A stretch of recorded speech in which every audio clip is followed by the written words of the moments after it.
1 Corinthians chapter 7. Now concerning the things whereof ye wrote unto me, it is good for a man not to touch a woman. Nevertheless, to avoid fornication, let every man have his own wife, and let every woman have her own husband. Let the husband render unto the wife due benevolence, and likewise also the wife unto the husband. The wife hath not power of her own body, but the husband, and likewise also the husband hath not power of his own body, but the wife. Defraud ye not one the other, except it be with consent for a time, that ye may give yourselves to fasting and prayer, and come together again, that Satan tempt you not for your incontinency. But I speak this by permission, and not of commandment.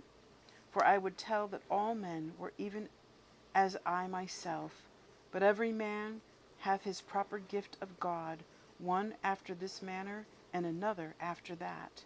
I say therefore to the unmarried and widows, it is good for them if they abide, even as I. But if they cannot contain, let them marry, for it is better to marry than to burn. And unto the married I command, yet not I, but the Lord, let not the wife depart from her husband. But, and if she depart, let her remain unmarried, or be reconciled to her husband, and let not the husband put away his wife. But to the rest speak I, not the Lord. If any brother hath a wife that believeth not, and she be pleased to dwell with him, let him not put her away. And the woman which hath an husband that believeth not, and if he be pleased to dwell with her, let her not leave him. For the unbelieving husband is sanctified by the wife, and the unbelieving wife is sanctified by the husband. Else were your children unclean, but now are they holy. But if the unbelieving depart, let him depart. A brother or a sister is not under bondage in such cases, but God hath called us to peace. For what knowest thou, O wife, whether thou shalt save thy husband? Or how knowest thou, O man, whether thou shalt save thy wife? But as God hath distributed to every man as the Lord hath called every one, so let him walk, and so ordain I in all churches. Is any man called being circumcised? Let him not become uncircumcised. Is any man called in uncircumcision? Let him not be circumcised. Circumcision is nothing, and uncircumcision is nothing, but the keeping of the commandments of God. Let every man abide in the same calling wherein he was called. Art thou called being a servant? Care not for it, but if thou mayest be made free, use it rather. For he that is called in the Lord, being a servant, is the Lord's free man. Likewise, also that is called being free is Christ's servant. Ye are bought with a price, be not ye the servants of men. Brethren, let every man wherein he is called, wherein abide with God.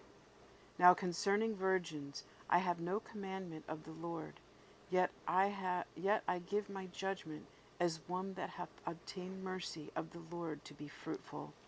And I suppose therefore that this is good for the present distress. I say that it is good for a man so to be. Art thou bound unto a wife? Seek not to be loosed. Art thou loosed from a wife? Seek not a wife. But, and if thou marry, thou hast not sinned, and if a virgin marry, she hath not sinned. Nevertheless, such shall have trouble in the flesh, but I spare you. But this I say, brethren, the time is short. It remaineth that both they that have wives be as though they had none, and they that weep as though they wept not, and they that rejoice as though they rejoiced not, and they that buy as though they possessed not, and they that use this world as not abusing it, for the fashion of this world passeth away. But I would have you without carefulness. He that is unmarried careth for the things that belong to the Lord, how he may please the Lord. But he that is married careth for the things that are of the world, how he may please his wife. There is difference also between a wife and a virgin. The unmarried woman careth for the things of the Lord, that she may be holy both in body and in spirit. But she that is married careth for the things of the world, how she may please her husband. And this I speak for your own profit, not that I may cast a snare upon you, but for that which is comely, that ye may attend upon the Lord without distraction. But if any man think that he behaveth himself uncomely toward his virgin, if she pass the flower of her age, and need so require, let him do what he will, he sinneth not, let him marry. Nevertheless, he that standeth steadfast in his heart, having no necessity, but hath power over his own will, and hath so decreed in his heart that he will keep his virgin, doeth well. So then he that giveth her in marriage doeth well, but he that giveth her not in marriage doeth better.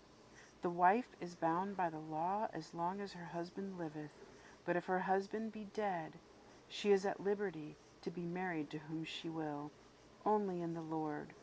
But she is happier if she so abide after my judgment, and I think also that I have the Spirit of God.